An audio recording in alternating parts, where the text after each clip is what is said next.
What's at the edge of the universe? And what happens if we try to get there?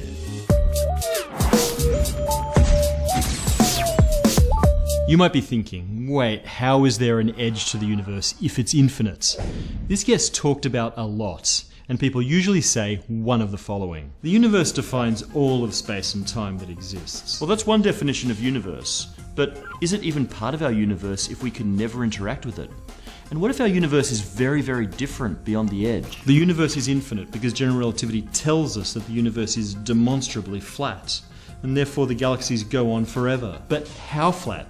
Are you sure you measured the universe's curvature with infinite precision? And my favorite, we can never know and never test it, so it's not even a scientific question. Oh yeah? I'll science any question I please. This is space-time. Okay, sorry. Before we get carried away, let's talk about the edge or edges of the universe and what it might take to get there. In a previous episode, we talked about the size of what we call the observable universe. We even gave you a number, 93 billion light years in diameter, 46 billion in radius. Go ahead and watch it again. It'll be useful.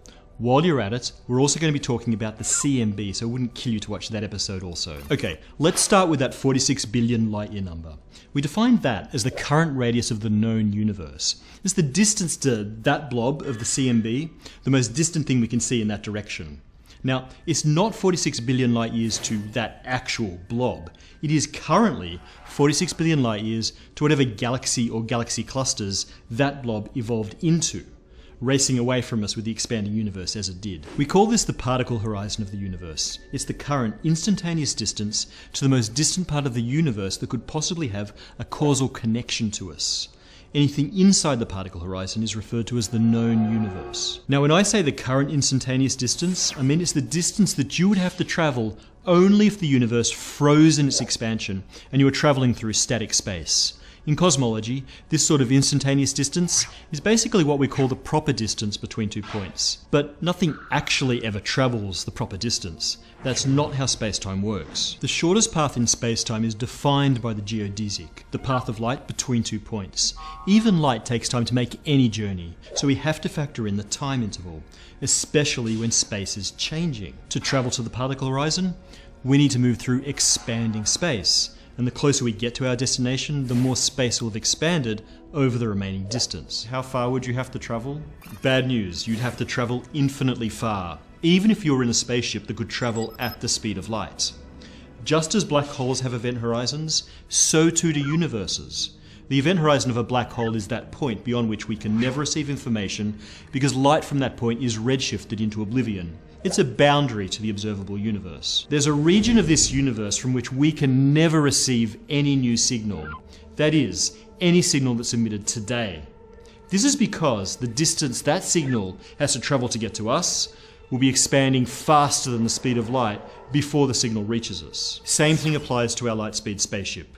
We can never get to anything beyond the cosmic event horizon because that space will be moving away from us faster than light before we reach it. Now here's where it gets weird. The event horizon of the universe is actually closer to us than the particle horizon. Given our best measurements of cosmological parameters, we think that the cosmic event horizon is around 16 billion light years away.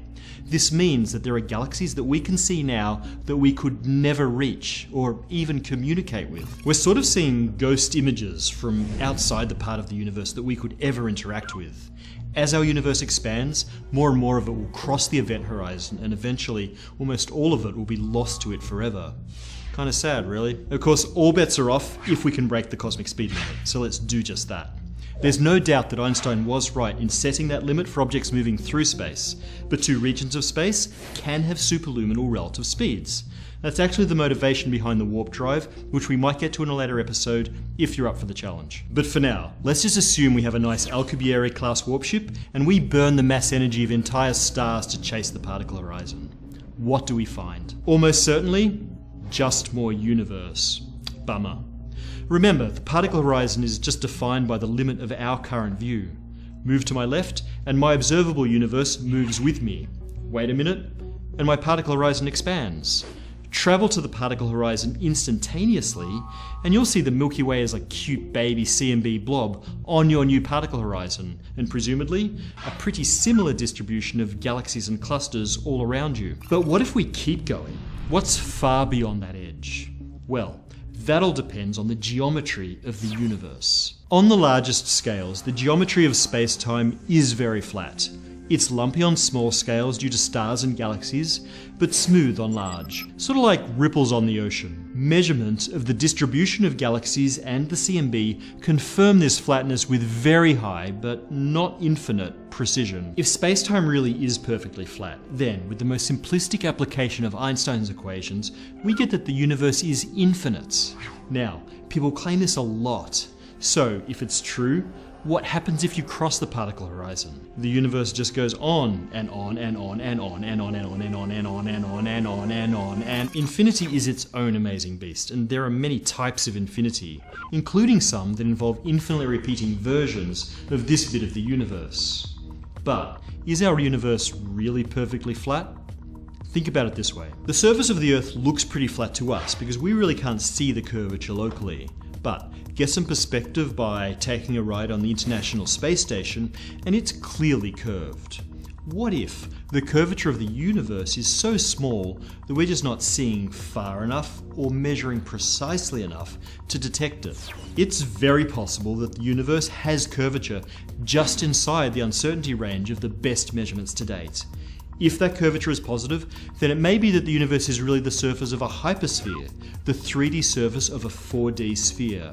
In that case, our warp ship would eventually travel all the way around this curved hypersphere and get back to where it started.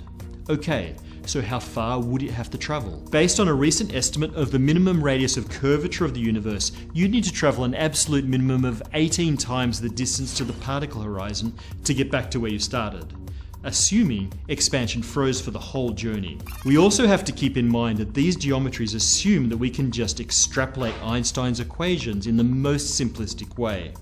In addition, although general relativity is pretty cool, it's not a theory of everything.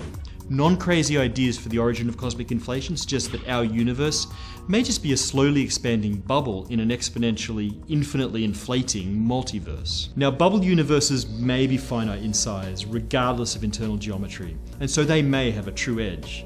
But what's on the other side? Are the laws of physics or even the number of dimensions the same? Tell us what you think in the comments. We'll cross that edge into the multiverse in another episode of Spacetime. Squishina and others ask whether it's contradictory